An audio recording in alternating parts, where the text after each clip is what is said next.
exactly is coefficients of correlation. So let's begin. So first of all, what is coefficients of collinear? Let's see that. So it's a statistic representation of how closely two variables vary. So let's think that you have four variables completely and you have to plot a graph. You have four variables completely and now you have to plot a graph, and here you have to select two. So in this you're going to select any two. In four variables you're going to select two. So here we're going to see which one is the nearest one and which is the same. We're going to remove that one. So that's it, what coefficients of correlation means. It can vary from -1 through 0 to +1. So it can vary from -1 through 0 to +1. So that says from -1 to +1. So from -1, that says perfect negative correlation. So if it's perfectly -1, it's going to say that it's -1. So it's going to be from -1, that you can call it as perfect negative correlation. And it's going to be from, if it's going to be 1, then it's going to be perfect negative correlation because it's -1. And if it's going to be 0, then it's called as non-correlation. So that says there's no relation between those variables. And +1, that says perfect positive correlation. So if it's +1, it's going to be perfect positive correlation. If it's going to be -1, it's going to be perfect negative correlation. It's going to be 0, no correlation. So the correlation coefficient is denoted by R. So whatever you say, you denote it by R. And is a measure of strength of the straight line or linear relationship between two variables. So here we're going to check the, I told you guys in the beginning of the video that it's going to check the relationship between two variables. The correlation coefficient takes on value ranging from +1 to -1. So I told you guys from 1 to -1. So it's going to say from +1 through 0 to -1. So it's going to be ranging from +1 to -1. And the quantity R, called by linear correlation coefficient, measure the strength and the direction of linear relationship between two variables. So it's just going to check the relationship between two variables, which one should be kept and which one should not be kept. And here we have types of correlation coefficients. So first one is going to be perfect positive correlation, that says +1, and second one is going to be negative correlation, perfect negative correlation, that's going to be -1. So this one I'll show you guys, these two, this is there, and this absolute no correlation is going to be 0. So these are the three common ones that occur. So perfect positive correlation, so let's just take a look at it. If X and Y have strong positive positive linear correlation, R is close to +1. So if it's having, suppose these two variables are similar, like more similar to each other, value is going to be near to +1. R is exactly 1, then it's called as perfect positive correlation, that is going to be 1 itself. And R value of exactly +1 indicates a perfect positive fit. So that's what I told you guys, if it's going to be +1, that's going to be a perfect positive fit. And positive values indicate a relationship between X and Y variables such that as variables for X increases, the Y also increases. Let me just show you guys an example. So here the example is. So this is going to be number of ice creams sold. The Y-axis is going to be number of ice creams sold and the X-axis is going to be a temperature in Celsius. So these are going to be all the data points that will be compared. So if this X value increases, this Y value is also going to increase. So if temperature increase, the number of ice cream sold also is going to increase. So that's what means perfect positive correlation. So now let's move to perfect negative correlation. You can see perfect negative correlation. So if X and Y have strong negative linear correlation, you guys got to know what's positive. So now we're going to see what is negative linear correlation. If R is close to 1. So if R is close to 1 or is 1, that's called as perfect negative correlation. So an R of value -1 indicates a perfect negative fit. As I told you guys, +1 is going to be perfect positive fit, and this way minus 1 is going to be perfect negative fit. So negative values indicate a relationship between x and y such that the values for x increases, the value for y decreases. So here if this value of x increases, this value of y is going to decrease. So let's see what that exactly mean. So yeah, this is the example, number of singles sold and number of weeks in top 40. So these are going to be the data points. So if number of weeks in top 40 is going to increase, this number of singles sold is going to be decreased. So that's what perfect negative correlation means. That's what negative correlation means. Here moderate positive and moderate negative. So moderate positive means 0 is going to be smaller than r and r is going to be smaller than 1. So it's nearly going to be points. So here also it's going to be the same but in minus. So minus 1 is going to be smaller than r and r is going to be smaller than 1. So that's what moderate positive correlation and moderate negative correlation means. So let's move forward. So this is the examples of all of them. So here if p exactly is equal to minus 1, this is how it's going to look. If minus 1 is going to be smaller than p and p is going to be smaller than 0, so it's going to look like this. Here the data points are going to be, and we're going to separate it by a linear one like this. And the same here for the plus 1, 0 is going to be smaller than p and p is going to be smaller than plus 1. This is how it's going to look, and this is where the line is going to be. The same for the plus 1, when p is equal to plus 1 is going to be exactly like this, passing through all the points. P is equal to zeros, you can't pass them like linearly through all the points. Then what you have to do is you have to do like this. Almost all the points through you can't pass. So that's what p is equal to 0 means. It has no correlation. So let's see another example for it. Let's take this as a data point. And here the x-axis is going to increase in positive correlation. X-axis is going to increase, then y-axis is also going to increase. So these are going to be the data points. You can check now. You can just normally pass the linear, the line.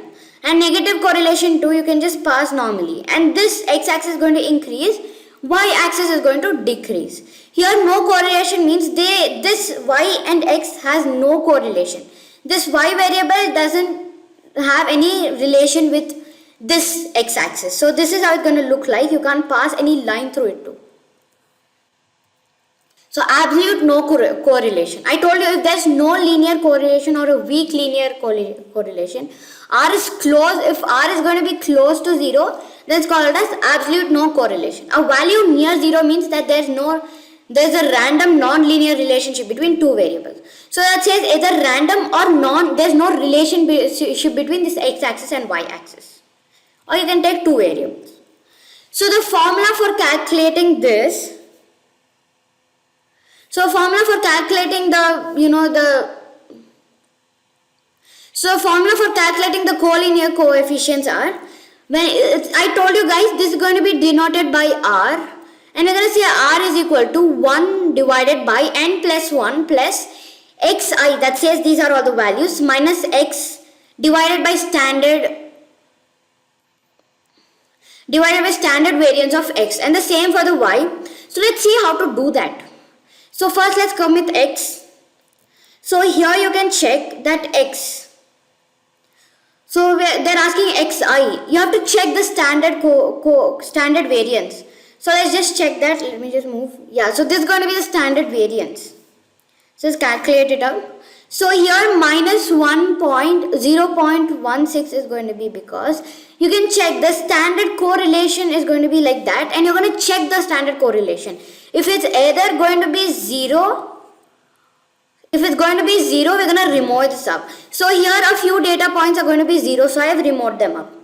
And here minus 1 divided by 0.816 into, so we're going to put the formula, and at the end value we're going to get is 0.94. So this one I'm going to show you guys through coding. So first let's check a bit what is this. I'm in my Jupyter file. So let's create a new Python 3 file over here and let's begin the coding. So let me just rename this as correlation of coefficients, and let me just rename this up. Yeah, so first let's begin with the imports. First of all, you have to import pandas to read the file and to do many other stuff. So let me just say import pandas, and I'm importing it as PD. And after this we have to, I'm importing it as PD. Yeah, and after this we have to read the file. So what I'm going to say is, let me just name this as df, and I'm going to say df is equal to pd.read_csv, because it's going to be in the form of CSV. Yeah, and now let me just go to my file directory and copy the directory of it, and putting a parenthesis saying r control v slash data underscore I name this as data class code. I have named this as data class underscore code. Let me just end this. Yeah, let me just run. Oh, okay. It's saying file, okay, .csv. I forgot to put .csv. Yeah. UL while scanning of. Yeah. And after this, we have to, and let me just show you guys the data. So I'm going to say df.head. So yeah, this is how it's going to be. It's going to be R&D spent. You can think that you have a market, and there's going to be R&D spent, and administration, the marketing spent, the state, the profit. So in which state how much you got profit, and that's going to be the spent of marketing, the administration spend, and the R&D spend. So now let's just check this df's correlation. So I'm going to say, let me just come here. I'm going to say df.core. Yeah, you can see that this is going to be the correlation. This R&D spent for this is going to be 1. So all these are going to be correlations of.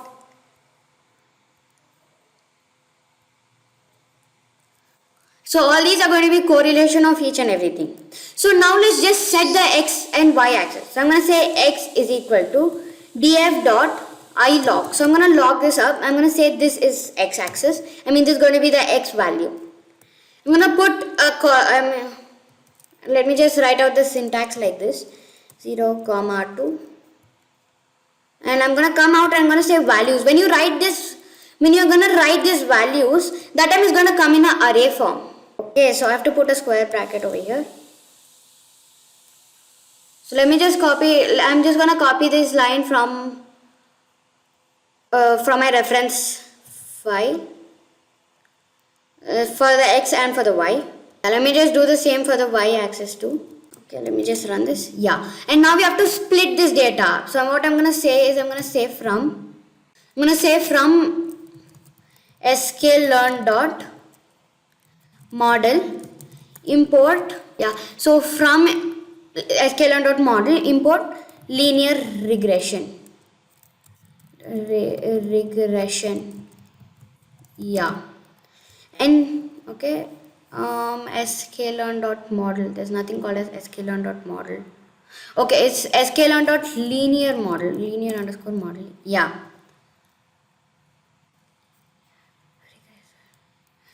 And now what I'm gonna say is, I'm gonna say regressor is equal to linear regression. So whenever you call this import is gonna come up. Yeah. And now we have to fit this up. So I'm going to say regressor dot fit x underscore train comma y underscore train. Okay. So what we have to do is we have to import this, and we have to first split this up. Yeah. So here I'm going to import this up. So I'm going to say from sklearn dot model models underscore selection import train test split. And below this I have to split this up. So I'm going to say y underscore train. Okay, let me just say first, let's begin with x underscore train comma x underscore test comma x underscore test comma y underscore train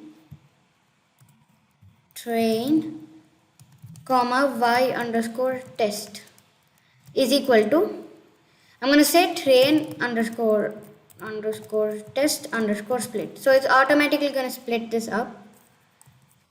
And inside this, what I'm going to say is, I'm going to say that the test size is going to be equal to 0.30. That says it's going to be divided into 30-70%. At least an array required as an input. Yeah, so we forgot one thing, that's x and y. And then we're going to put this test size up. Invalid parameters, test size. Okay, why is it not coming? I think underscore. Yeah, and after this we are just gonna run up this line. Yeah, you can see now we have fit this x train and y train. And now we are doing a variable called ypred. So this is going to predict the value. I'm going to say ypred is equal to regressor. We fit this up. Dot predict. And what are we going to predict? Here we're going to predict this x test. So let me just run this. Yeah, so ypred is equal to regressor dot predict x test. And now we need this we need this r value. So what I'm going to do is I'm going to import this up. So I'm going to say from sklearn dot matrices. So we're going to get this matrices and get this r square error. We're going to get this r square value. I'm going to say matrices import r square underscore score.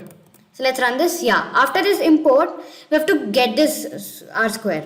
So I'm going to say r score. So we're going to get the score of y test and ypred. So we have to check the values over here, right? So we're going to get that up. R2, okay, R2 underscore score. Yeah, so you can see here now. So now let's initialize, let's just bring the variable again. So I'm going to say ypred is equal to the same line, regressor dot predict. After this we're going to do x underscore test. So after this I'm going to say, let's just get this y underscore pred. Let's get this. This is going to be an array, and then let's get this y underscore. We have to predict that we're going to the value is going to be test. So you can see here the values are almost nearby. So 1,47,410 and here is going to be 1,29,917. So this is the difference between predicted value and the tested value. So this is how it's going to be. So yeah, now we know what exactly is correlation of coefficients. That's great. Thank you friends. Please like, share, subscribe and comment below. Bye bye.